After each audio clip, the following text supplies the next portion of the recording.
Magandang araw po sa inyong lahat, mga kapatid. Kumusta po sa araw na ito? Ngayon po ay araw ng Miyerkules, February 26, 2025. Dalangin ko na bawat sa inyo ay nasa mabuting kalagayan sa araw na ito. Muli, welcome sa ating social media apostolate na Salmod Salita. Ang ating ebanghelyo ngayon sa araw na ito ay mula sa Ebanghelyo ni San Marcos, chapter 9 verses 38 to 40, na kung saan may isang alagad na lumapit kay Jesus at nagwika, "Guro, nakita namin ang isang di natin kasama nagpapalayas ng mga demonyo sa bisa ng iyong pangalan. Ngunit pinigilan namin siya dahil hindi natin siya kasama." Si Jesus ay tumugon, "Huwag ninyo siyang pigilan. Wala ngang gumagawa ng himala sa bisa ng aking pangalan na agad ay magsalita laban sa akin. Ang hindi laban sa atin ay kampi sa atin." Napakagandang prinsipyo po na sinasabi ng ating Panginoon. Ang hindi laban sa atin ay kampi sa atin. So ibig sabihin, ang sino man na nagpapahayag ng salita ng Diyos at pawang kabutihan lamang ang kanyang ginagawa, pawang kabutihan lamang ang kanyang hangarin. Ibig sabihin, tunay nga na ang Diyos ay sumasa kanya.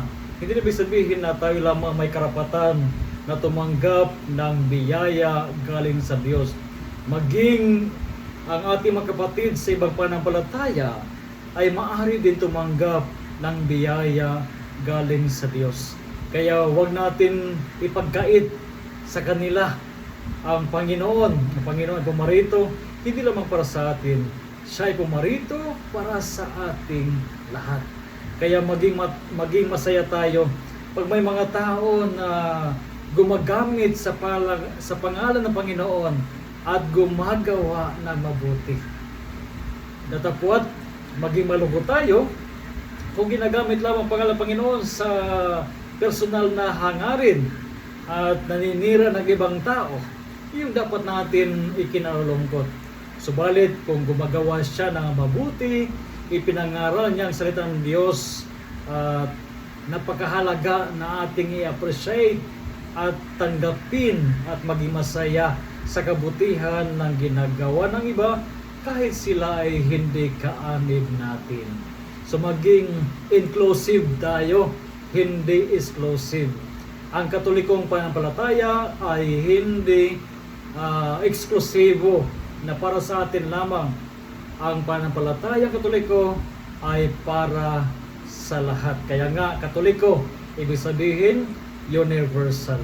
So again, blessed day sa inyo lahat at pagpalain kayo ng Panginoon sa araw na ito at ingatan kayo kasama ng inyong mga mahal sa buhay. At iniyahan ko kayo na maging bahagi ng ating social media apostolate na Salmod Salita. Pakishare sa inyong mga friends. Ating punuin ang mundo ng social media ng salita ng Panginoon. So again, a blessed day sa inyong lahat.